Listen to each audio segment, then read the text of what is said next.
Buenas tardes, amables oyentes. Hoy, como todos los miércoles, estamos aquí transmitiendo desde los micrófonos de la UFM Estéreo, el programa San Juan te informa.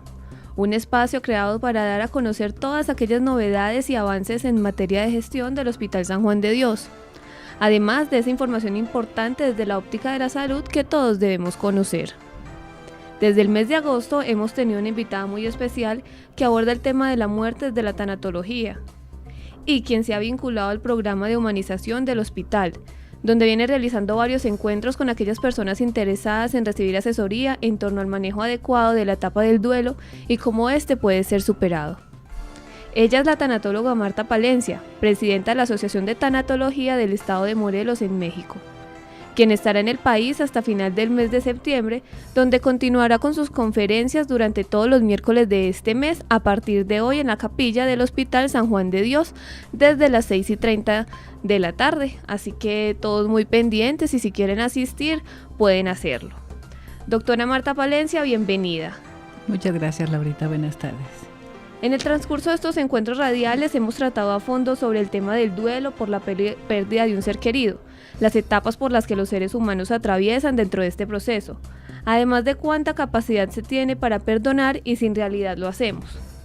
De esta manera, dando continuidad al tema del duelo desde la óptica de la tanatología, yo quisiera preguntarle cuál es ese sentido de los duelos de la vida.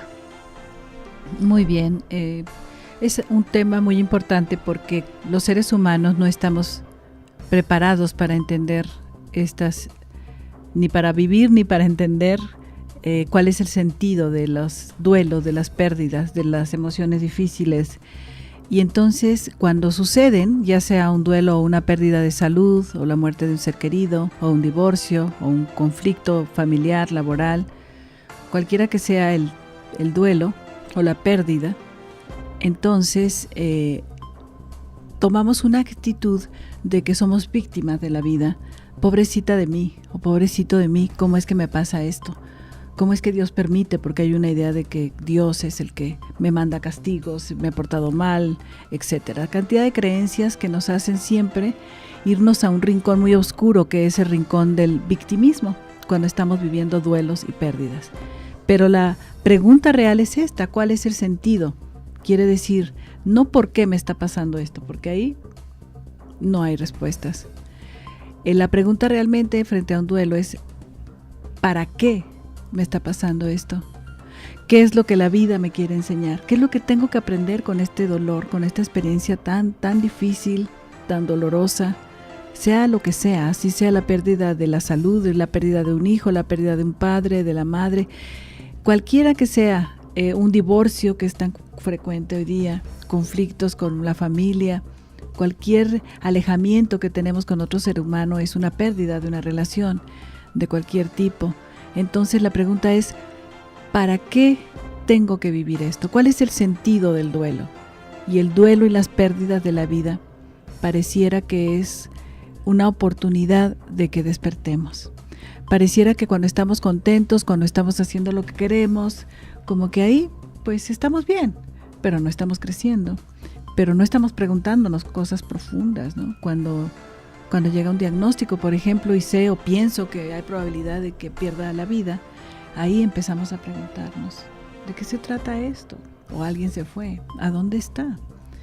Y entonces empezamos a sentir que hay mucho que nos falta conocer, que mucho que nos falta entender de la vida.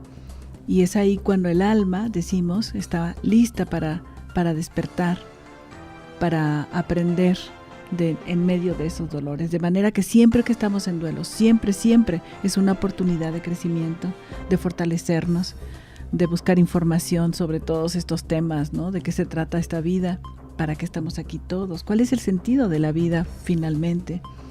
Entonces, el sentido de un duelo siempre es nuestro crecimiento. Bueno, y hablando de crecimiento y todo esto, a muchos nos surge esa parte de que queremos estar solo en esos momentos. ¿Qué tan recomendable es la soledad en un momento de duelo? Sí, siempre las personas preguntan, ¿está bien que no quiero ver a nadie? ¿O está bien que no quiero estar sola? Puede ser el otro extremo también, ¿no? Y esto va a depender mucho de varias cosas, el tipo de duelo que estamos viviendo, ¿no? ¿Qué es lo que perdimos?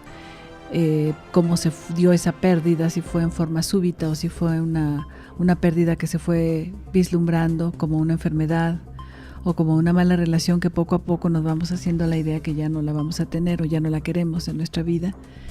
Entonces el tipo de pérdida define un poco, pero fundamentalmente lo que define si un ser humano quiere estar solo o si quiere estar acompañado es el temperamento. Los seres humanos tenemos 4 tipos de temperamentos y cada uno de ellos tiene una forma de dolerse, de enfrentar la pérdida, de vivir el duelo.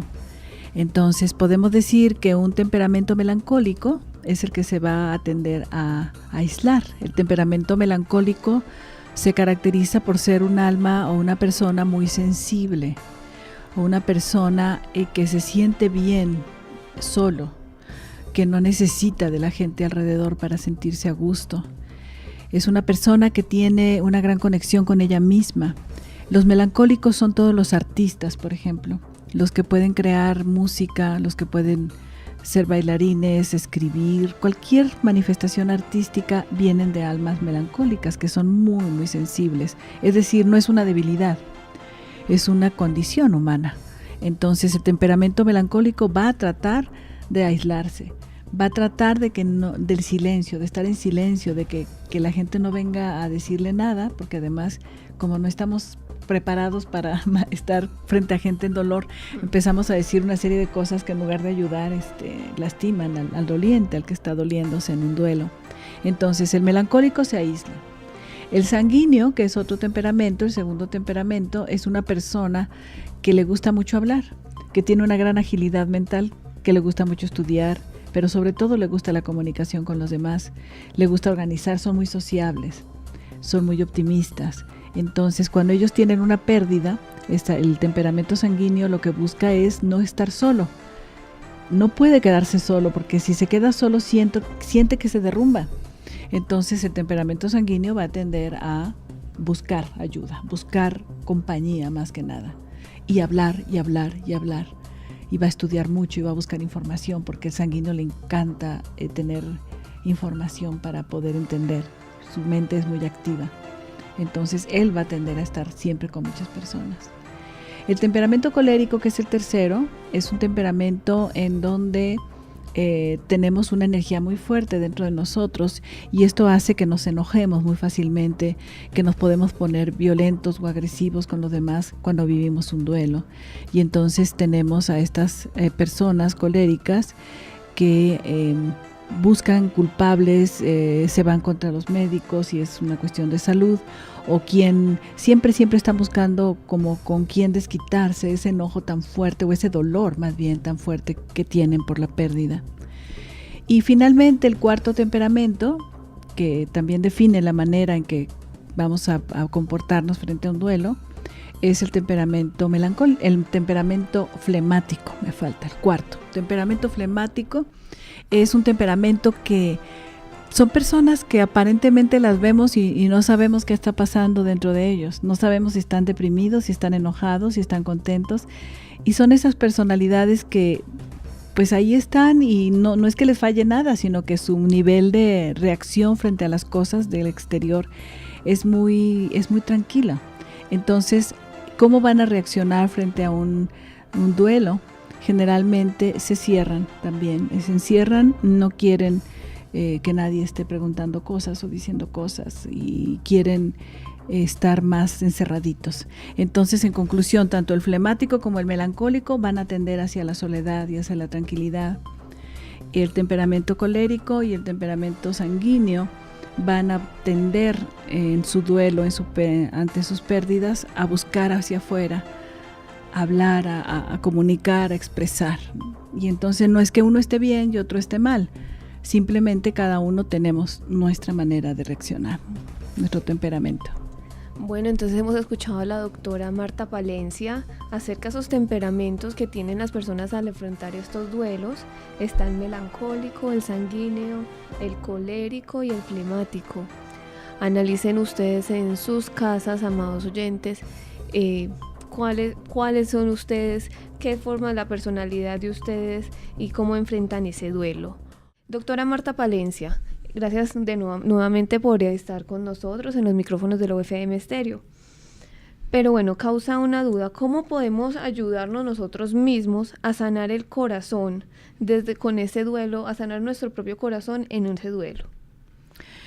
Bueno, es bonito centrar nuestra atención en nuestro corazón porque realmente es ahí donde nos duele, ¿no? Pensar en un corazón que está sangrando, que tiene heridas y que tenemos que sanar. A veces se puede concebir la idea de que el corazón se rompió. La gente nos dice, siento que el corazón está roto. Entonces la pregunta es cómo ayudarnos a volver a unir esos pedacitos, ¿no? Que se rompió el corazón. Y lo más importante, más que nada, es entender lo que es un duelo, buscar información.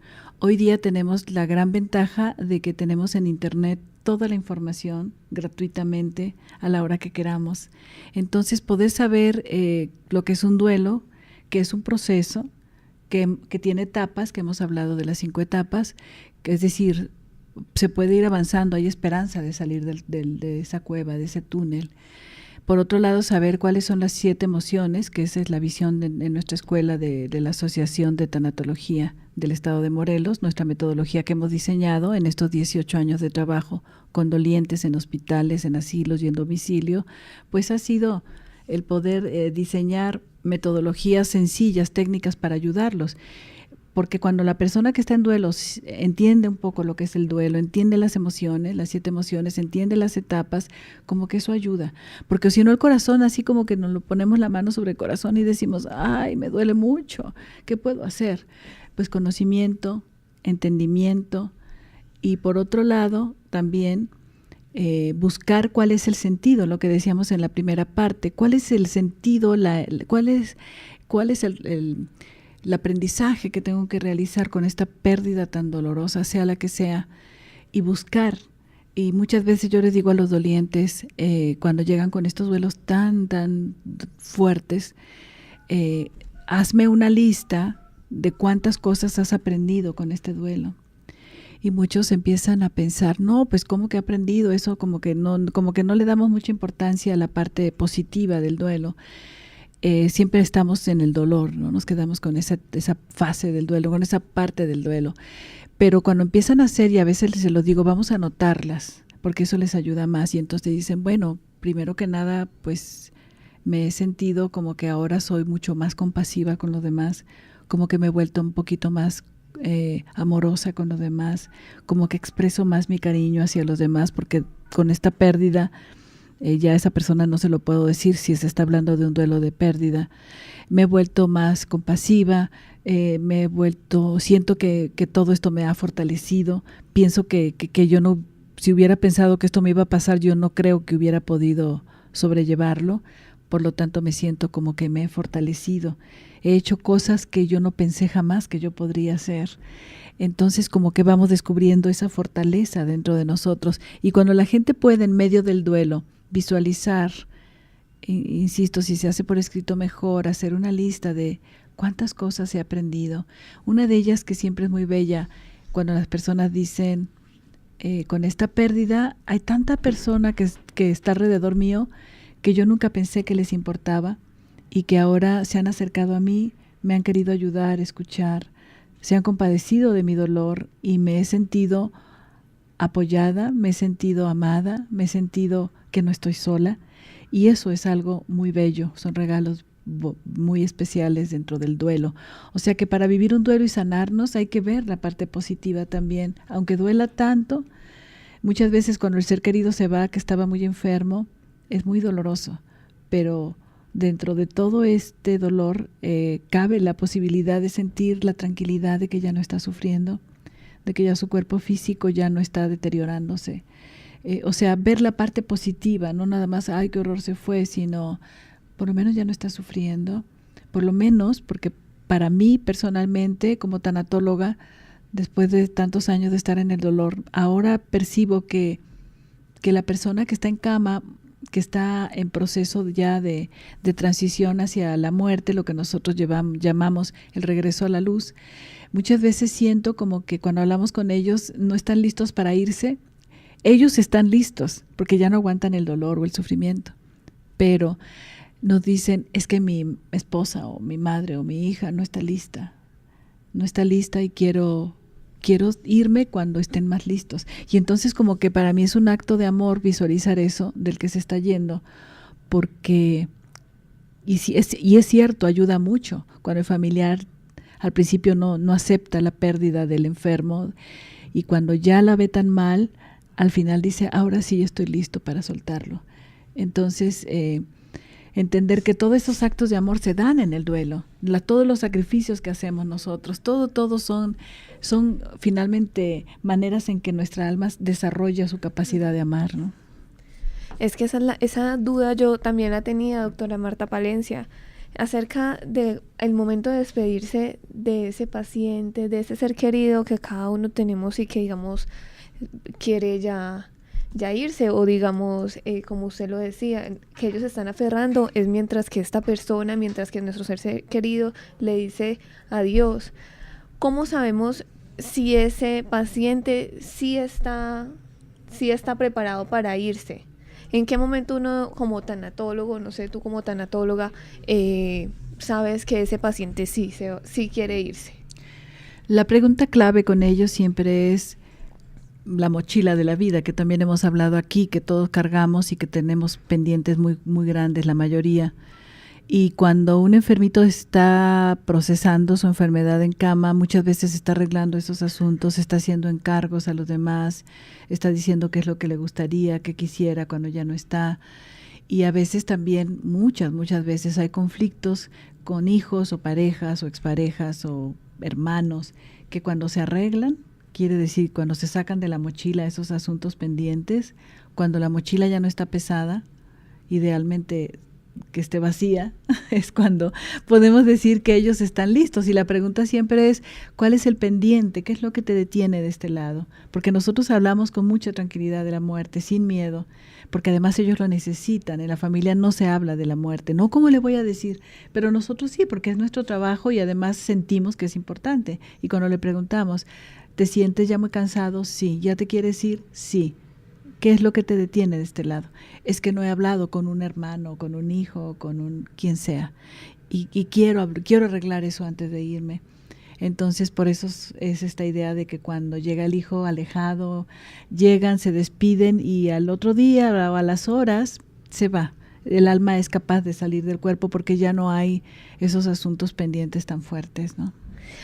¿Les ha tocado alguna situación en la que no haya forma de ayudar a ese paciente en algo pendiente que tenga, a despedirse de algún ser querido? Sí, lo que pasa es que ahora con el celular es una maravilla, ¿no? Hemos tenido muchas experiencias donde a través del celular en los hospitales se le llama a ese hijo ausente o esa hija o ese lo que sea familiar. A veces son amigos íntimos que se dejaron de ver por muchos años y en ese revisar de su mochila en la cama durante la enfermedad se dan cuenta que les gustaría despedirse y entonces se hacen las llamadas y la mayoría de las veces es muy conmovedor ver cómo reciben la llamada y a veces aunque no puedan ya hablar mucho, simplemente el escuchar la voz del otro es algo que les alivia, les ayuda, ¿no? Bueno, ¿y cómo ayudamos nosotros a ese ser querido que ya se fue? Bueno, aquí tendríamos que hablar quizás antes de que la vida continúa. Hay dos visiones de la muerte. La visión, digamos, más científica, académica, es que el cuerpo deja de tener signos vitales y enseguida se muere y se acabó la historia, ¿no? La otra visión es la visión espiritual, la visión en donde todas las religiones, las sabidurías y todo lo que ha habido en la humanidad, las filosofías, todos hablan de que la vida sigue, el alma, que es lo que realmente somos los humanos metidos en un cuerpo, viviendo una experiencia en un cuerpo físico, en un mundo físico, la vida sigue. Las personas que mueren y regresan nos dan esos testimonios en donde dicen es que es como yo podía ver mi cuerpo allá abajo en la cirugía o en el accidente y yo podía escuchar y ver, o sea, todos esos testimonios creo que ya son muy conocidos. Lo que pasa es que sí, la vida sigue. Para pensar en ayudar al ser querido, el concepto de que la vida sigue es importante. Entonces, ese ser que ya no tiene cuerpo en este momento, podemos ayudarlo de muchas maneras. Primero que nada, el poder centrarnos como siempre en lo positivo y no en lo negativo, no en nuestro dolor y por qué te fuiste, por qué me dejaste, qué horror, sino en gracias por lo que me diste, gracias por lo que fuiste para mí, cómo enriqueciste mi vida.